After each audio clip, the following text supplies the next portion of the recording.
In this video, let's answer the question, what do the composer Richard Rodgers and the saxophonist John Coltrane have in common? I'm Ron Drotos, and welcome to my journey through the real book, our journey through the real book, number 146. Richard Rodgers' great tune, Have You Met Miss Jones, with lyrics by Lorenz Hart. It's one of the earlier Richard Rodgers tunes when he was writing with Hart. They wrote My Funny Valentine, many other classics, Blue Moon. And then later on, Rodgers went to work with Oscar Hammerstein, and they wrote show tunes from shows like Oklahoma, Sound of Music, Carousel, The King and I. So Richard Rodgers actually has sort of two careers as a songwriter, composer, and they're sort of split in half because his style changed. His early stuff with Lorenz Hart was really similar to the popular music of the day. Like, you know, he'd have 1, 6, 2 5s, like in Blue Moon.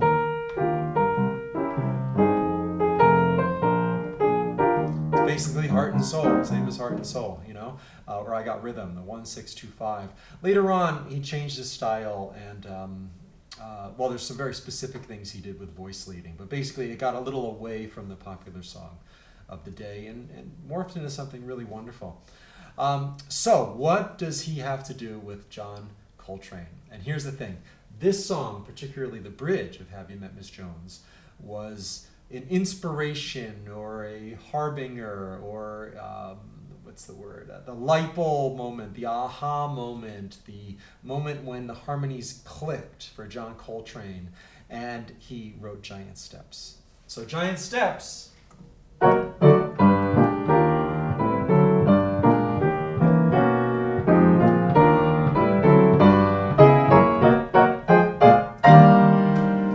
have to link to my Giant Steps video in the comments, or the blurb under this video, because actually it's one of the ones I'm most proud of too. But it's a little unique take on that. It talks about this as well. The bridge to Have You Met Miss Jones.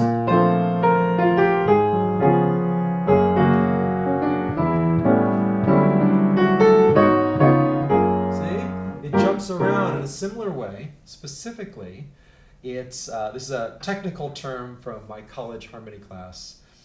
It tonicizes keys that are related by major thirds. So in this case, we have a B flat, and then the next key is going to be G flat, major third lower, and then D, a major third lower than that.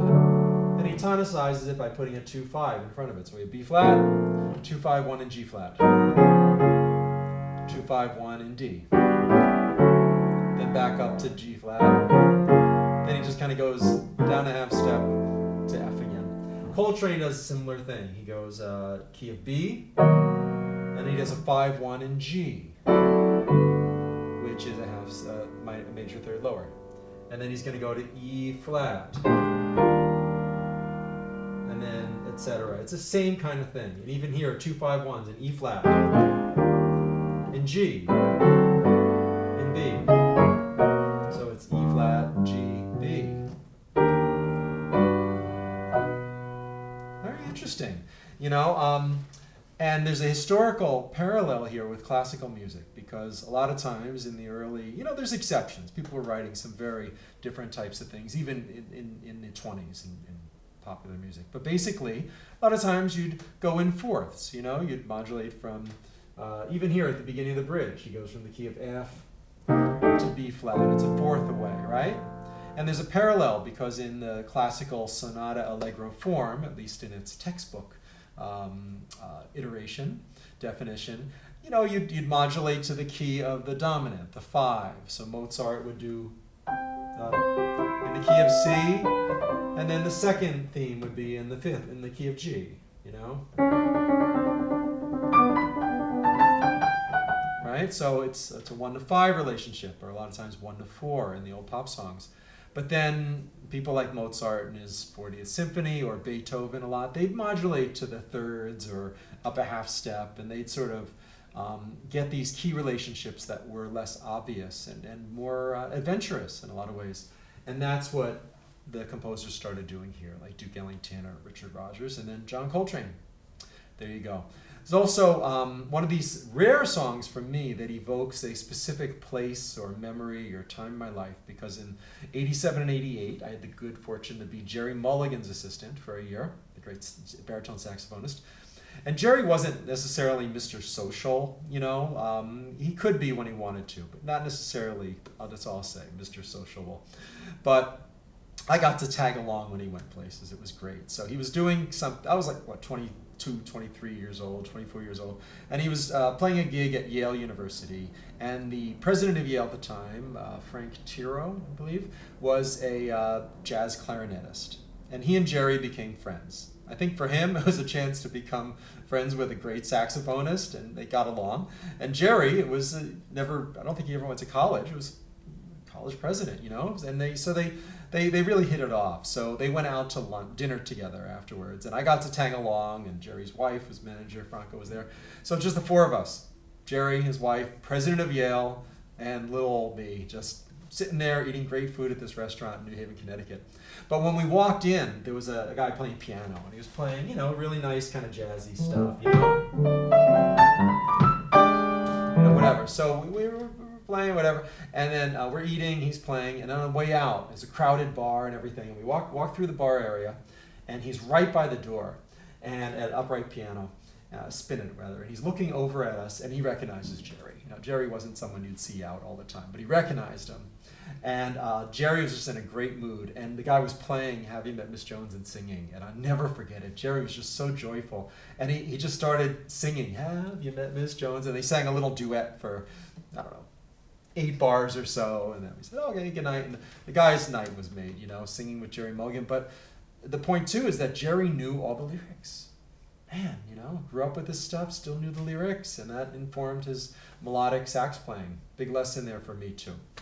So here we go. Let's see where this takes me, particularly in terms of keyboard texture.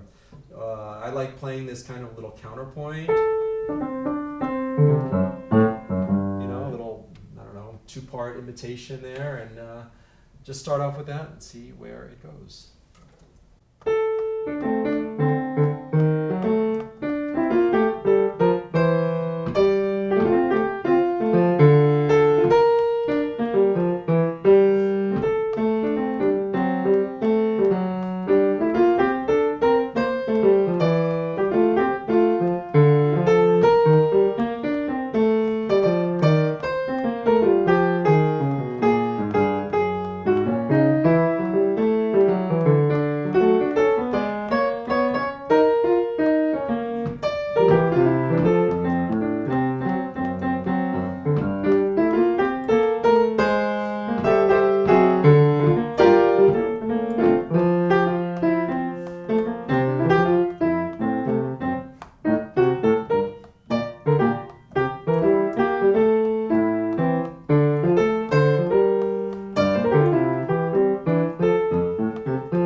I got that from Miles Davis originally, like playing a little bit of a melody up a step, particularly with the raised fourth.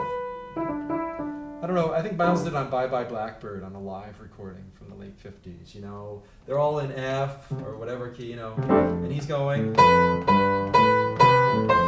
he's up a step in the Lydian, you know, it turns out to be a Lydian. It's sort of superimposing, in that case, G over F. So I think, you know, you hear one of these things, and I was probably, around the time I was Gerry's assistant, probably in the early 20s or late teens, and I heard that.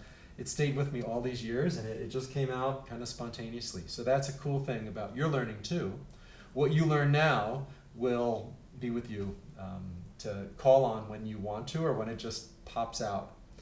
Thanks for being here. If you're interested in step-by-step lessons, you can send me an email, rondrotos@keyboardimprov.com. I'll help you out any way I can through Skype one-on-one lessons or my video course, ebooks on the Keyboard Improv site, whatever you need to learn how to do some of that and get really fluent at your playing. Next week, we're going to check out one of my favorite tunes from Duke Ellington. It's a rarely played tune of his called Heaven. I'll see you there.